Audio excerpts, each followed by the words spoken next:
കുട്ടി എത്ര നിസാരമാണോ അതിനേക്കാൾ നിസാരമാണ് അള്ളാഹുവിന്റെ അടുക്കൽ ദുനിയാവ്.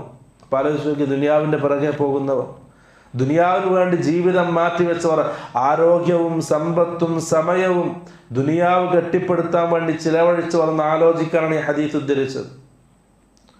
ആ ചത്ത ആട്ടുംകുട്ടിക്ക് സഹാബാക്കൾക്ക് എത്രമാത്രം നിസാരത കണ്ടോ അതിനേക്കാൾ നിസാരമാണ് അല്ലാഹു സുബ്ഹാനഹു വ തആലക്ക് ഈ ദുനിയാവെന്ന് റസൂൽ സല്ലല്ലാഹു അലൈഹി വസല്ലം നമ്മൾ ഉണർത്തിയിട്ടുണ്ടെങ്കിൽ സഹോദരന്മാരെ, ദുനിയാവ് നശിക്കുന്നതാണ്, അതിൻ്റെ പിറകെ പോയവരും നശിക്കുന്നവരാണ്. അല്ലാഹു സുബ്ഹാനഹു വ തആല ഖുർആൻ ഓർമ്മിപ്പിച്ചു, യാ അയ്യുഹന്നാസ് ഇന്ന വഅദല്ലാഹി ഹഖ്ഖുൻ ഫലാ തഗുറന്നകുമുൽ ഹയാത്തുദ് ദുനിയ വലാ യഗുറന്നകും ബില്ലാഹിൽ ഗറൂർ.